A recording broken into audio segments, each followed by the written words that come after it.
In this video we're going to be discussing budget jazz guitars. I'm going to tell you some players who use some inexpensive guitars and get great tones, and share some of my personal recommendations. Hey everybody, Jamie Holroyd here, helping you learn jazz guitar. In this video I'm going to be sharing with you my top 3 recommendations for budget jazz guitars. I'm defining the term budget as costing less than £1,000 or $1,000.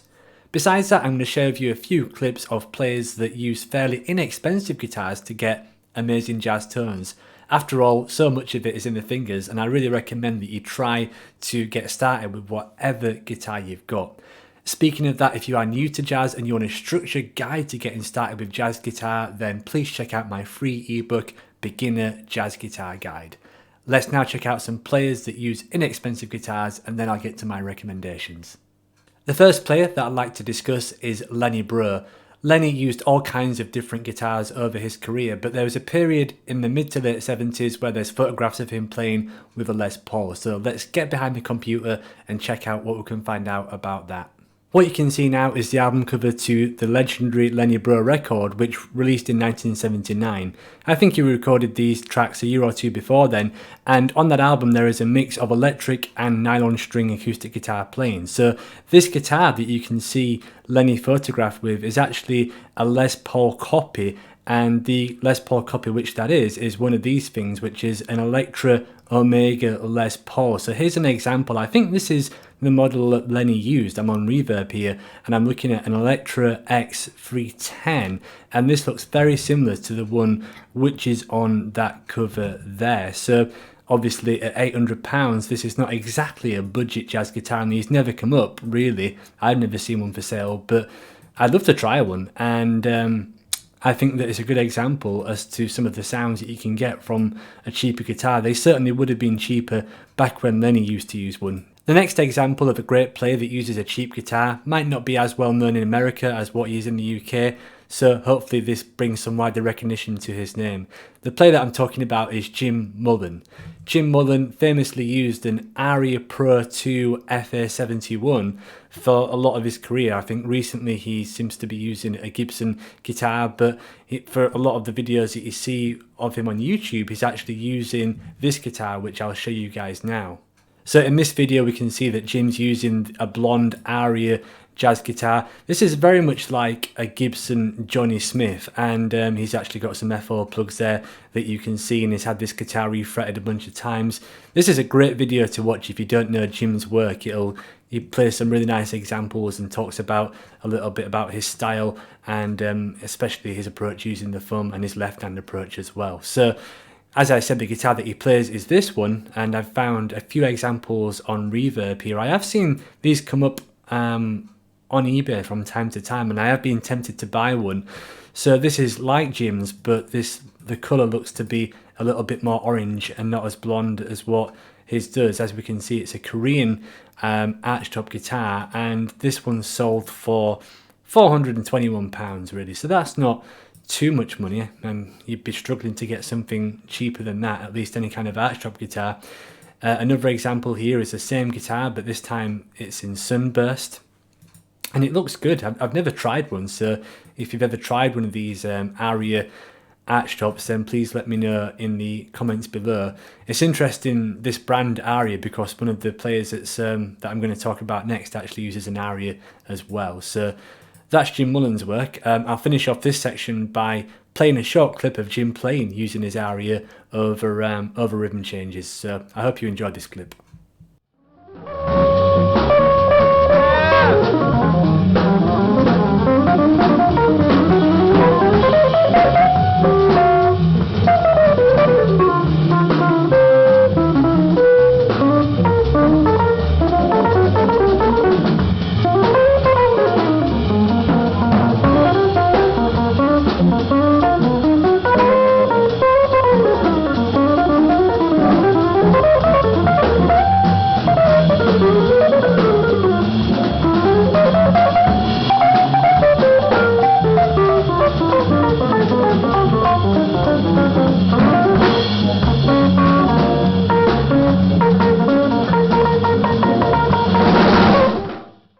The next player that I'd like to tell you about is called Ulf Wakenius. I apologise if I'm pronouncing his surname wrong. He is a great example of a player that used a cheap Les Paul for a period in his career. The Les Paul that he played was designed by Aria, and the actual model was called the Aria Pro 2 Les Paul, and Ulf has a famous story in which he actually bought this guitar for only $100. I think that initially the guy was wanting maybe $120 or something like that, but Ulf got the guitar for $100, and there's some videos of him on YouTube actually playing this guitar with Pat Metheny, and his tone is amazing. There's also videos of him playing with Randy Brecker, and I'm sure that he's probably recorded it on a bunch of albums as well, and that's a $100 jazz guitar. So let's take a look at the Aria Les Paul. So I'm on Reverb now, and as you can see, the seller has actually listed this guitar as the Ulf Wakenius model 1976 black Les Paul Aria Pro 2 PE110. So it looks like a nice Les Paul. I've never tried this model. I have actually tried an Aria Les Paul when I first started playing guitar, so I really can't remember what that was like in any great detail. It was a black Les Paul, but this is one that I guess is the same model as Ulf's, and it's $100. So if you've ever tried one of these guitars, let me know.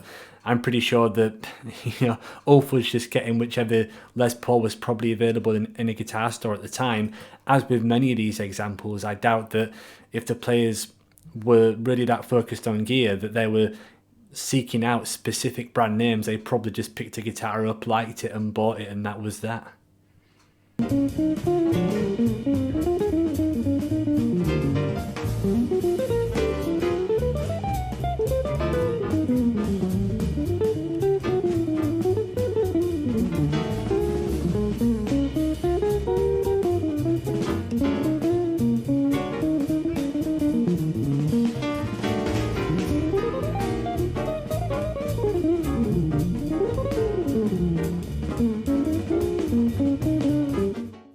The last player that I'd like to tell you about is another UK jazz guitar player called Dave Cliff. I've actually talked about Dave before on my video on how to use a Strat to get jazz tones, which you can check out by clicking the card that should come up on the screen now.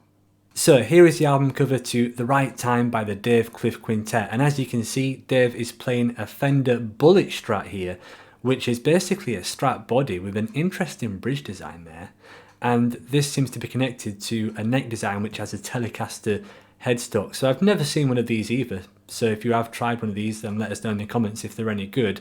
Now, a quick search on Reverb reveals that they're still not overly expensive guitars. This is one from the 1980s, made in Japan apparently, in black, £250, which isn't a great deal of money to spend on a guitar. Not quite as cheap as Ulf's Les Paul, but yeah, as you can see, that looks like a student level Strat there, doesn't it? So interesting. I imagine that he just liked the portability, comfort, who knows, but obviously he gets some fantastic sounds with that. And you can actually see some clips of him on YouTube recently still playing this guitar. He has a blonde one right there, and his has a humbucker in the neck position, so I'm not sure if that came with the Fender Bullet Strats originally or he had that put in, but that's an interesting example. Dave Cliff is generally a good example of a player that uses lower end guitars and gets a great sound. There's another video of him here playing with a Takamine, I think that's how you pronounce it. I don't know the exact model number of that, I don't really know much about acoustic guitars, and he's actually installed a pickup on that as well, kind of like what Elmore James did with his acoustic guitar. If you've ever installed an electric guitar pickup on an acoustic guitar, then it's always surprising how electric an acoustic guitar can sound when you do that.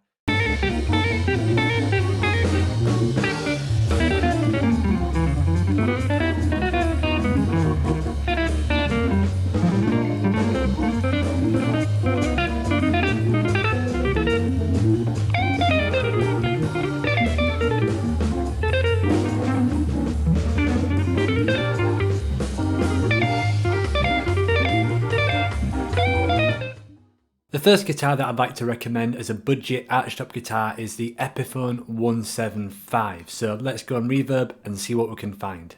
Okay, so here we are on Reverb. I've just typed in Epiphone 175 and I'm going to go through the listings. So the one that I've tried is one of the newer ones, which I believe is from around this kind of time period here, 2014, 2015.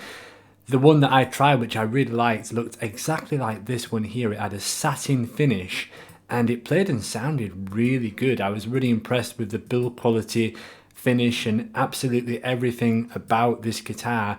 And at the time, this was a student's guitar, and I think he only paid about £600 for it, so it might have gone up a little bit now. Certainly that price seems a little bit steep to me for that, unless there's something that I'm missing. But if you look back to the results there, these guitars seem to go for anywhere between £400 and £1,000 according to Reverb. So I would think if you can go at the lower end of that, maybe £500–600, then this would be a solid buy for a budget archtop guitar. The next budget archtop jazz guitar that I'd like to recommend is an Eastman AR FA-71. A student brought one of these to my house a couple of years ago, and I was really impressed with how this one played and sounded out of the box. Now, the one thing that I will say about this one is that I didn't particularly rate the pickup, the default pickup that came with that guitar. So if you are willing to invest an extra £100–200 on getting a good pickup fitted, then I think that's a good investment. But the playability and feel was absolutely perfect to me as soon as I started playing this. So let's look at these on the internet. So this guitar comes in two models. The first is a single pickup model, which is the Eastman AR FA-71, which is the one that my student had. So Peach Guitars have got this one listed, or they had it listed at £900, which, yeah, I suppose that would be okay to pay that. The student which had one of these paid a little bit less, but he had to drive to go and get it, and it needed a little bit of setting up and touching up, so bear that in mind. Now, the one that's close to that, that some people see, is the two pickup model, which goes for a lot more money. I had a student ask me about one of these recently, and this is the AR FA-72, meaning two pickup model here. And obviously as jazz guitar players, we don't really use that bridge pickup much. So for me, I would really try and seek out one of these if you can. And like I said, I would try and get it for the least I could get it for, so that I could have the money to install a better pickup if it was me. The last budget jazz guitar that I'm going to talk about is the Godin Fifth Avenue.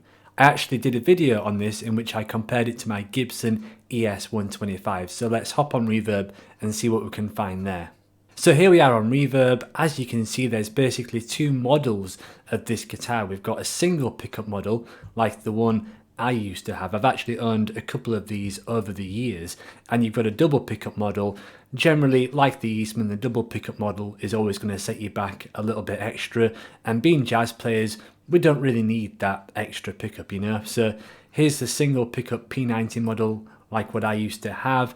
This is different from the other two. Obviously you've got a P90, so the sound is different and the feel is a little bit different as well compared to the others. So I always recommend trying these guitars before you buy them. That's always going to give you the feel as to what they actually like and if they speak to you or not.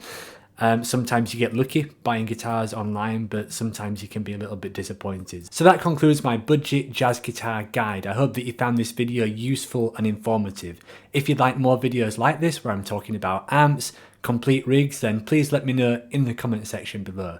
If you found this video useful, then please don't forget to subscribe for more content like this.